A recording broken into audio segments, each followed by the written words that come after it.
Tyler Bashir, junior at Orient High School, and this is my speech on the National Baseball Hall of Fame. Little tour preview here is this museum is a very popular one, and that's for good reason.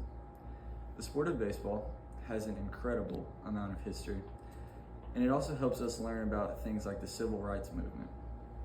As baseball was segregated for a very long period of time, how hard some of these players fought for just a chance to play should never be forgotten. The exhibits that I will be speaking about today are the Jackie Robinson exhibit, the Gallery of Inductees exhibit, and the Rod Carew exhibit. This sport is, and always has been, a very important one to America especially. Anyone can play it, and play it well if they're up for the challenge, but it hasn't always been that way. Key idea number one, my first exhibit, the Jackie Robinson exhibit. Jackie Robinson is a very historic figure inside of baseball and outside of it. He broke baseball's color barrier when he became the first African American to officially play in the MLB in 1947. Jackie's road to the league was extremely tough. He often dealt with verbal abuse, and he even dealt with death threats. And he could never say anything or retaliate against these people in any way. The manager of Jackie's team famously told Jackie before he even signed him, "I want a ball player with guts enough not to fight back." Key idea number two, my second exhibit, is the Gallery of Inductees exhibit. The Gallery of Inductees exhibit is on the first floor of the museum, and that's for very good reason. It commemorates all of the players, coaches, and executives that have not only dominated this game, but shaped it into what it really is today.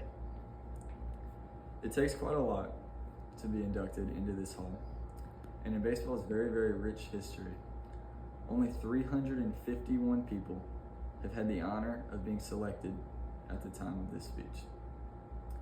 The first year MLB players were selected for the hall was 1936, and here we are about 90 years later. There has only been one unanimous inductee, and his name is Mariano Rivera, a closer for the Yankees. There's been others that have been very close to being unanimous, but he is the only one.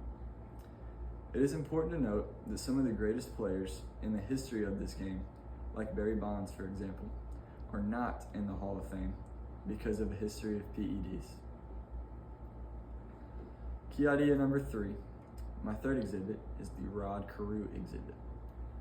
Rod Carew was born in Panama in 1945. At this time, Panama was not considered a baseball country at all. Major League Baseball was kind of out of the equation for a young Carew. He was raised in an impoverished setting near the Panama Canal, but his skills were like no other, even against kids that were way older than him.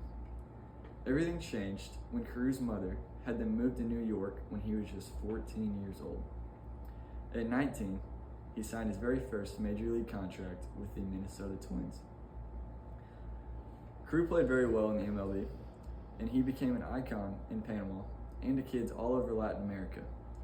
He proved to them that just because you grow up poor or in an impoverished country does not mean that you cannot work your way out of it.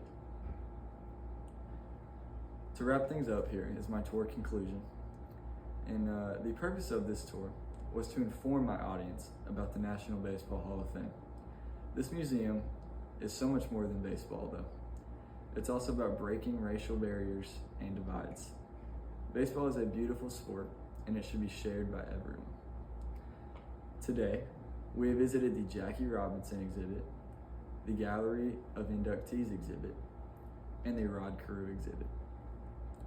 I know you all probably won't be going to visit this museum in Cooperstown, New York anytime soon to take a look at it, but I hope you all learned something about baseball.